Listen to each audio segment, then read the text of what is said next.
So Trevor, last time we spoke, we went through. You mentioned that life insurance was something that was important to you. So today, what we're going to cover is really probably the most important part of the whole process here in getting to that, which is going to be what your number is. What's the amount of life insurance that's going to be most applicable for you and for Courtney? Right? So there's a couple different ways we can do it. Either we can use just typical rule of thumb, which is going to be about 10 times your income or each of y'all's income. Or we can actually go through and do more of a line item analysis to figure out what types of things you want to cover to get to a number that's more custom fit to you. Which of those? Custom fit. Okay, great. So while we're going through this as well, I'm just going to be a couple calculations to make. So if you see me on my phone, I promise I'm not texting anyone. Just making sure that we're going through that as we get along. So, all right. So the first part, remind me how much you're making. I'm making about 120 grand a year. 20, good for you. Great number. And what about for Courtney? She's making about 500.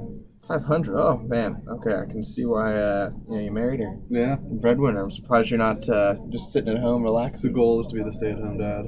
That's I envy you there. Okay, and so typically, what we need to figure out here is the income goal. So if something were to happen to you or Courtney, what do we still want to maintain on an annual salary basis that's going to make sure it still pays for everything? Typically what we see is that, there's still obviously a lot of bills that aren't going to go away. Things like your mortgage, groceries, keeping the lights on, a lot of those fixed expenses still exist. So somewhere usually between 70 and 80% is what we typically see. Where do you feel like you would land on that if something were to happen to either one of y'all? Yeah, probably on the 70% side. 70%, okay. And so we have...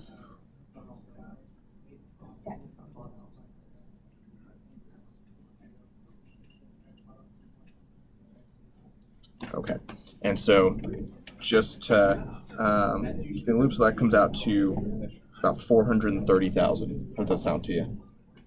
Yeah, that sounds good. I could live off 430,000. Perfect. And now would Courtney feel the same way if she was in the room? Yeah, she would. Okay. Now, I would like to make sure while we're talking through this that, we make sure we get all these numbers cleared by her as well. I'm sure she's going to have some say in the process. I'm the decision maker on this. Okay. Very good. Well, we'll just make sure, again, this is a team process. Want to make sure that she's kept in the loop, too. Mm-hmm. All right. Okay, and then for y'all, for really most people, what we can expect based on your age and income, probably somewhere about 20 to 25,000 Social Security. Sound good? Okay. 80s, 90s. Yeah, so we're guys giving you All right. And then any other sources of income that y'all have, whether it be like land, for example, oil rights, oil or mineral rights, things like that. Royalties. No, let's not include that. Okay. Great. So.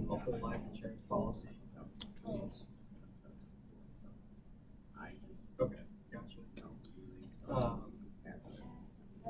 So I wanted to find 15 or 20 minutes with you. When was the last time you had the opportunity to meet for a deal card? That's just one thing out there.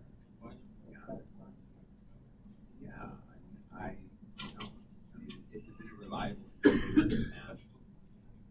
They make it into a more of a reliable computer, to be honest, than it has been. Because I remember. Bear with me for 1 second here.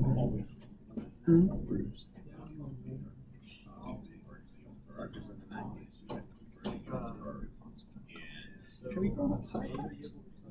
It just shaved weird. Early Monday morning wasn't paying attention. And I was like, oh, that was a little bit longer. Okay. And so most people think about whenever they think of life insurance and that benefit that you receive, they think about just the big check that you get. They don't realize is what's happening is we receive that check, or say something happens to you or to Courtney, one of y'all are receiving that check. From there, then you would come to us and we say, hey, we need to generate enough income each year for that to last until you were to die, right? That's what the goal of the life insurance really is to cover some liabilities, assets, and make sure you're generating income. So what we then do is we take that and we reinvest it to make sure that we're continuing to generate an annual income for you. Make sense? Yeah. So I cannot pull up any specific information. I don't think they have a lot I guess, what was your understanding of that account?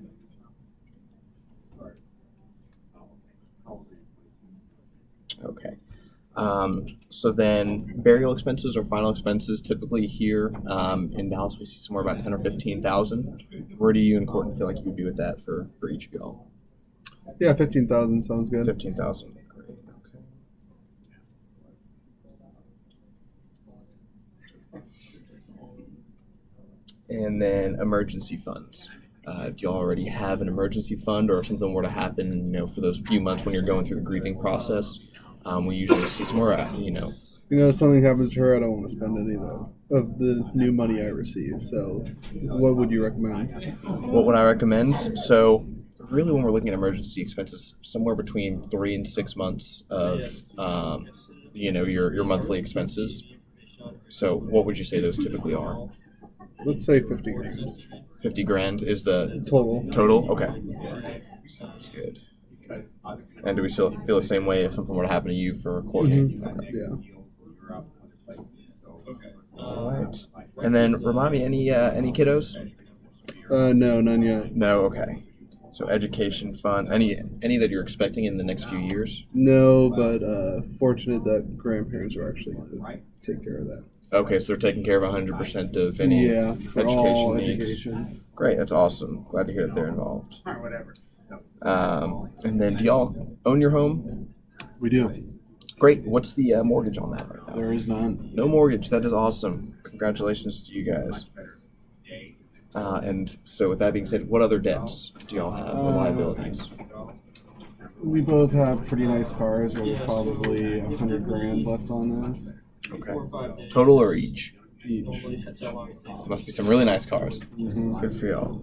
They're not the daily drivers. And, So the daily drivers are paid down, or Yeah. all right. I'd have to ask a little bit about those cars later. Big car guy myself, so love to know what y'all are driving around there. Any other cash needs that I did not address that if one of y'all would pass, I want to make sure it's covered. Courtney has some business interest.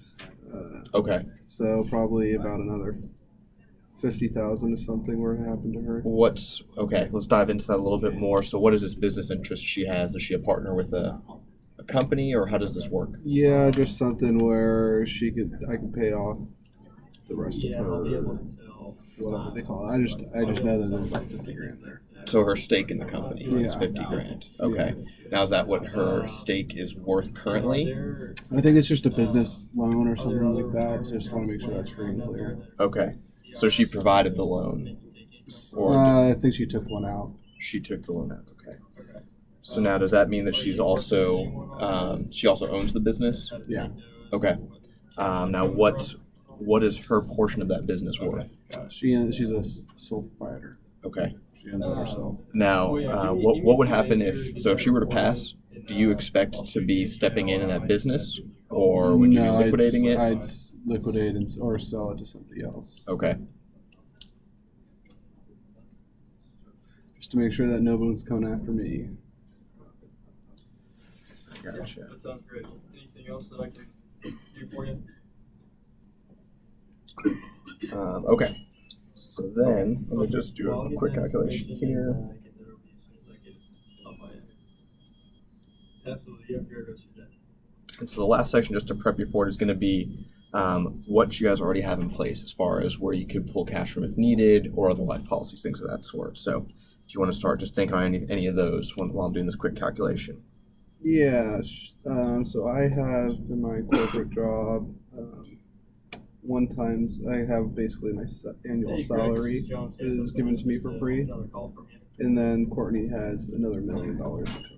You said Courtney has $1 million, and how much for yourself? I have I'm speaking I have with Greg. 120,000 saved as my salary. Okay. Okay. So I'm calling from Accent Equitable about a SEP Give me IRA. just 1 second. I'll ask a couple more questions on that here. Sound familiar? Produced by Pretty Gold. That's the most common thing. Alright, about $100,000. That lost it all. But I've had for Okay, got it. So wanted to give you a call and ask. Okay. when So you said you have 120,000 through work, correct? Yeah. Okay. Now tell me a little bit more about that. Yeah, so if I leave the company, I can just pay. I can move it over to my own permanent. I can move it over to my own insurance. Just have to start paying for it. So, Gotcha. And are you currently paying? Do you have to currently pay for it now? No. And then what about with Courtney's Yeah, it's something set up from her grandparents. from her grandparents? So a third party policy. Mm-hmm. Yeah, if it's paid up, it's been there forever. Okay. Do you know what type of policy that is? It was one of those paid up full life. Okay. Is later this week gonna be good for you? Or When's the last time that y'all have reviewed that?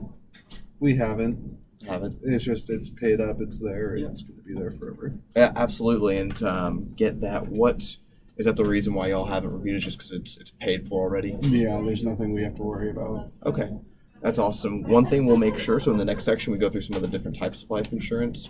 One thing that's important is just make sure you're reviewing those. Most people don't think that life insurance is something that also requires follow-up attention, but especially as health ratings change over time, just like with any investments, there's always adaptations that are happening on a regular basis. So Okay. I'll talk more about that later. Let's see. And then what liquid assets are already out there that you would be able to draw from if needed? No, I want to keep all of our money if anything happens. Okay, so 0 on both sides. Okay. One last calculation on my phone, and we will have y'all's numbers. That you want to make sure that I have ready for you. So- You have outstanding. That's so I can make sure I come prepared with what you said.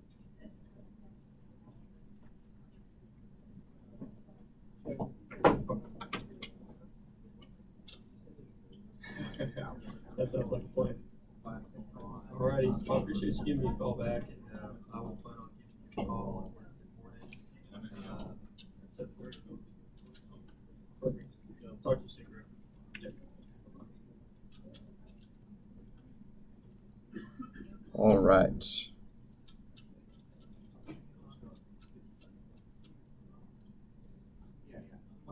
So,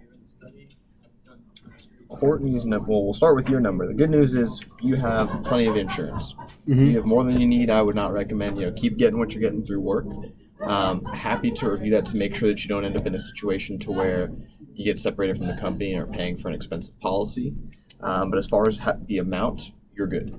Great Okay. job there. Good to know. Yep.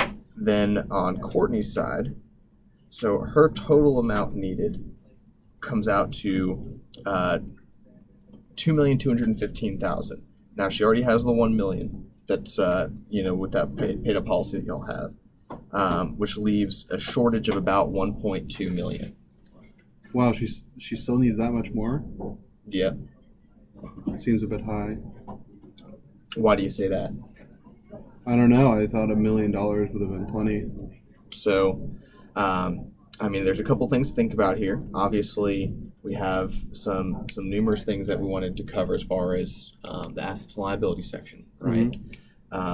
And to maintain the lifestyle that you're looking to live, making sure that we're getting to that income of $430,000. With your earning level at 120, we need to make sure that we're providing enough assets to generate that additional gap each year. So with that being said, what do we want to cut out, if anything, if that number seems high to you? I guess everything looks good. Okay. And one thing, so is what your holdup there? What the cost would be, or what scares you about that number? You know what? Actually, thinking about it, that sounds about right. Great. So, what I'll make sure to look at there is just going through and figuring out, the budget and all of that needed to get here. So don't worry about the cost of it. What's important is that we have to buy in on that number. Yeah. No, I'm 100% bought in. Great. Sounds good.